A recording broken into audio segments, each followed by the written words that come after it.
By election ಸಮಯದಲ್ಲಿ ಬಿಜೆಪಿಗೆ ಬೆಂಬಲ ಕೊಡ್ತಾರಾ ಎಚ್ಡಿಕೆ ಅನ್ನುವ ಪ್ರಶ್ನೆ ಎದ್ದಿದೆ. ಯಾಕೆಂದ್ರೆ ಅಡ್ಡಗೋಡೆ ಮೇಲೆ ದೀಪವಿಟ್ಟಂತೆ ಮಾತಾಡಿದ್ದಾರೆ ಎಚ್.ಡಿ. ಕುಮಾರಸ್ವಾಮಿ ಅವರು. ಸಂದರ್ಭಕ್ಕೆ ಅನುಸಾರವಾಗಿ ಎಚ್ಡಿಕೆ ಮಾತನಾಡ್ತಾ ಇರುವಂತದ್ದು ಸಾಕಷ್ಟು ಕುತೂಹಲಕ್ಕೆ ಎಡೆಮಾಡಿಕೊಟ್ಟಿರುವಂತದ್ದು. ಇದೇ ಸಂದರ್ಭದಲ್ಲಿ ಬಿಜೆಪಿಗೆ ಏನಾದ್ರೂ ಬೆಂಬಲವನ್ನ ಕೊಡ್ತಾರಾ ಬೈ ಎಲೆಕ್ಷನ್ ಸಂದರ್ಭದಲ್ಲಿ ಅನ್ನೋದನ್ನ ಕಾದ್ ನೋಡ್ಬೇಕು. ಯಾಕೆಂದ್ರೆ ಅವರ ಹೇಳಿಕೆಯನ್ನ ಗಮನಿಸ್ತಾ ಇದ್ರೆ ಅದೇ ರೀತಿಯಾಗಿ ಕಾಣಿಸ್ತಾ ಇದೆ. ನಂತರ ರಾಜ್ಯ ಸರ್ಕಾರ ಅಲ್ಪಮತಕ್ಕೆ ಕುಸಿದ್ರೆ ಕುಮಾರಸ್ವಾಮಿ ಅವರು ಬೆಂಬಲಿಸ್ತಾರೆ ಅವರಿಗೆ ಅನ್ನುವಂತ ಮಾತುಗಳು ಸಮಯ ಬಂದಾಗ ಹೇಳ್ತೀನಿ. ಇನ್ನು ಈಗ ಹೈಪೋಥೆಟಿಕಲ್ ಕ್ವಶನ್ಗೆ ಯಾತಕ್ಕೆ ಈಗ ಚರ್ಚೆ ಮಾಡಲಿ, ಆ ಸಮಯ ಬಂದಾಗ ಮಾತಾಡೋಣ. ಆ ರೀತಿಯ ಸಾಧ್ಯತೆಗಳು ಇದಾವೆ ಅನ್ನುವಂಥದ್ದು ನನಗೆ ಗೊತ್ತಿಲ್ಲ ಯಾವ ಪಾರ್ಟಿಗೆ ಎಷ್ಟು ಸೀಟ್ಗಳನ್ನು ಜನ ಕೊಡ್ತಾರೆ, ನಮ್ಗೆ ಈಗೇನು ಗೊತ್ತಿದೆ. ಅವತ್ತು ಆ ಫಲಿತಾಂಶಗಳು ಬಂದಾಗ ಏನು ಪರಿಸ್ಥಿತಿಗಳು ಬರ್ತವೆ ಆಗ ಚರ್ಚೆ ಮಾಡೋಣ. ಈ ಕೂಸುಟ್ಟೋದಕ್ಕಿಂತ ಮುಂಚೆ ಕುಲಾವಿ ಹೊಲಿಸಿದ್ರು ಅನ್ನಂಗೆ ಚರ್ಚೆ ಮಾಡೋದು ಅವಶ್ಯಕ ಅನ್ನೋದು ನನ್ನ ಅಭಿಪ್ರಾಯ. ನಾನು ಸಾಫ್ಟ್ ಕಾರ್ನರ್ ಯಾರ ಬಗ್ಗೆನೂ ಕೊಡ್ತಾ ಇಲ್ಲ, ಯಾವ ಪಕ್ಷದ ಬಗ್ಗೆನೂ. ಜನಗಳ ಬಗ್ಗೆ ನನಗೆ ಅನುಕಂಪ ಇದೆ. ಜನಗಳ ಕಷ್ಟ ಏನಿದೆ ಅದಕ್ಕೆ ಸ್ಪಂದಿಸಿ ಅಂತಕ್ಕಂಥ ಹಿನ್ನೆಲೆಯಲ್ಲಿ ಇನ್ನೊಬ್ಬರನ್ನ ಬೈಯೋದ್ರಿಂದ ಅದು ಅನುಕೂಲ ಆಗುತ್ತೆ ಅಂತಂದ್ರೆ ಬೈಯೋದಕ್ಕೆ ಸಿದ್ಧ ಇದ್ದೀನಿ. ಬೈಯೋದ್ರಿಂದ ಉಪಯೋಗ ಬರಲ್ಲ.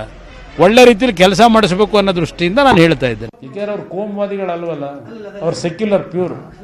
ಅದಕ್ಕೆ ಅವ್ರು ಹೇಳಿರೋದು ಗೊತ್ತಾಯ್ತು. ಅದೆಂಥದ್ದು ವೀರಶೈವರು ಈಗ ಯಡಿಯೂರಪ್ಪನವ್ರ ಪರವಾಗಿ ಸಂಪೂರ್ಣ ಇಲ್ಲ, ಒಕ್ಕಲಿಗರು ಕುಮಾರಸ್ವಾಮಿ ಜೊತೆ ಇಲ್ಲ, ಇದನ್ನ ಉಪಯೋಗ ಮಾಡ್ಕೊಳ್ಳಿ ಅಂತ ಹೇಳಿ ಮಾತಾಡಿರೋ ವಿಡಿಯೋ ತಾನೆ. ಅದಕ್ಕೆ ನಾನು ಹೇಳೋದು. ಯಾಕೆಂದ್ರೆ ಅವರು ಪ್ಯೂರ್ ಸೆಕ್ಯುಲರ್, ನಾವೆಲ್ಲ ಕೋಮುವಾದಿಗಳು. ಅವ್ರಿಗೆ ಬೆಂಬಲ ಕೊಡೋದು. ಈಗ ಅವ್ರು ಮನೆಗೋಡೆ ಕುಸಿದು 2 ವರ್ಷದ ಬಾಲಕ ಮೌನೀಶ್ ಸಾವನ್ನಪ್ಪಿರುವಂತಹ ಘಟನೆ ನಡೆದಿದೆ. ಗರ್ಭಿಣಿ ತಾಯಿಗೆ ಗಾಯವಾಗಿರುವಂತದ್ದು.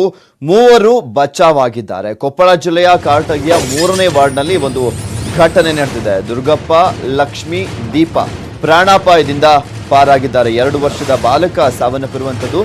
8 ತಿಂಗಳ ಗರ್ಭಿಣಿಯಾಗಿದ್ದಾರೆ. ಲಕ್ಷ್ಮಿಗೂ ಕೂಡ ಕಲ್ಲು ತಾಗಿ ಗಾಯವಾಗಿದೆ. ಕಾರಟಗಿ ಪೊಲೀಸ್ ಠಾಣೆಯಲ್ಲಿ ಪ್ರಕರಣ ದಾಖಲಾಗಿದೆ. ಗಮನಿಸ್ತಾ ಇದ್ದೀರಾ, ಮನೆ ಗೋಡೆ ಕುಸಿದಿರುವಂತದ್ದು. ಮನೆ ಗೋಡೆ ಕುಸಿದಂತ ಹಿನ್ನೆಲೆಯಲ್ಲಿ ಬಾಲಕನೋರ್ವ ಸಾವನ್ನಪ್ಪಿದ್ದಾನೆ. 2 ವರ್ಷದ ಬಾಲಕ ಆತ ಸಾವನ್ನಪ್ಪಿರುವಂತದ್ದು. ಇನ್ನ ಅಲ್ಲೇ ಇದ್ದಂತ 3 ಪ್ರಾಣಾಪಾಯದಿಂದ ಪಾರಾಗಿದ್ದಾರೆ. ದೇಶದಾದ್ಯಂತ ದೀಪಾವಳಿ ಹಬ್ಬದ ಸಂಭ್ರಮ ಕಳೆಗಟ್ಟಿದೆ. ಇತ್ತ ಕಾಂಗ್ರೆಸ್ನ ಶಾಸಕ ಮಾಜಿ ಸಚಿವ ರಾಮಲಿಂಗಾರೆಡ್ಡಿ ಮನೆಯಲ್ಲೂ ಕೂಡ ಬೆಳಕಿನ ಹಬ್ಬದ ಸಂಭ್ರಮ ಮನೆ ಮಾಡಿದೆ.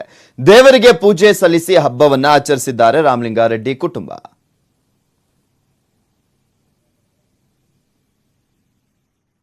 ದೀಪಾವಳಿ ಹಬ್ಬ ಅಂದ್ರೆ ಮಕ್ಕಳಿಗೆ ಸಹಜವಾಗಿ ಖುಷಿ ಆಗುತ್ತೆ. ನಾವು ಚಿಕ್ಕವರಾಗಿದ್ದಾಗ ನಮಗೂ ಕೂಡ ಖುಷಿ ಆಗುತ್ತೆ. ಯಾಕಂದ್ರೆ ಪಟಾಕಿ ಹೊಡೆಯೋ ಅವಕಾಶ ಇರ್ತಿತ್ತು. ಮನೆಯಲ್ಲಿ ಬೇರೆ ಎಲ್ಲರ ಮನೆಯಲ್ಲೂ ಕೂಡ ಕಜ್ಜಾಯ ಮಾಡೋದು, ಆಮೇಲೆ ಈ ನೋಮು ಅಂತಾರೆ ಅದನ್ನೆಲ್ಲ ಎಲ್ಲ ಕಟ್ಕೊಳ್ಳೋರು, ಕೈಗೆಲ್ಲ ಕಟ್ಟೋರು. ಕೆಲವರು ಚಿನ್ನದ ಕಟ್ಟೋರು, ಕೆಲವರೆಲ್ಲ ಬೆಳ್ಳಿದೆಲ್ಲ ಕಟ್ಟೋರು. ನಾವೆಲ್ಲ ಚಿಕ್ಕ ಹುಡುಗರಾಗಿದ್ದಾಗ ಪಟಾಕಿ ಈಗಿನ ಥರ ಎಲ್ಲ ಜನರ ಹತ್ರ ಭಾಳ ಅವಾಗೆಲ್ಲ ದುಡ್ಡು ಕಡಿಮೆ ಇರ್ತಿತ್ತು. ಚಿಕ್ಕ ಪಟಾಕಿನ ಅವಾಗೆಲ್ಲ ದೊಡ್ಡ ಪಟಾಕಿಗಳ ಚಿಕ್ಕ ಮಕ್ಳಿದ್ದಾಗ ನಾವು ಮಾಡ್ತಿದ್ವಿ. ಸಿಕ್ಕಾಪಟ್ಟೆ ಹೊಡಿತಾ ಇದ್ವಿ ಪಟಾಕಿ ಎಲ್ಲ. ಸರ ಅಂತೆ, ಸುರ್ಸುರ್ ಬೈತಿ, ಏನೇನೋ ಹೊಸದೆಲ್ಲ ಪ್ರತಿಯೊಂದು. ಇನ್ಫ್ಯಾಕ್ಟ್ ನಮ್ಮ ಹಿಡಿ ರೋಡಲ್ಲಿ ಒಂಥರ ಕಾಂಪಿಟಿಷನ್. ಇನ್ಫ್ಯಾಕ್ಟ್ ರಾತ್ರಿ ಎಲ್ಲ ಹೊಡಿತಿದ್ರು. ಬಾಂಬ್ ಅಂತೆ, ಲಕ್ಷ್ಮಿ ಬಾಂಬ್ ಅಂತೆ, ಏನೇನೋ ಹೊಡಿತಾ ಇದ್ವಿ. ಬಟ್ ತಾತ ಅವ್ರಿಗಿದ ಆದ್ಮೇಲೆ ನನಗೂ ಈಗ್ಲೂ ಪಟಾಕಿ ಸೌಂಡ್ ಕೇಳಿದಾಗ ಒಂದೊಂದ್ಸತಿ ಅವ್ರ ನೆನಪು ಬರುತ್ತೆ. ಆವಾಗ್ಲಿಂದ ಬಿಟ್ಬಿಟ್ವಿ ಆಕ್ಚುಲಿ ಪಟಾಕಿ.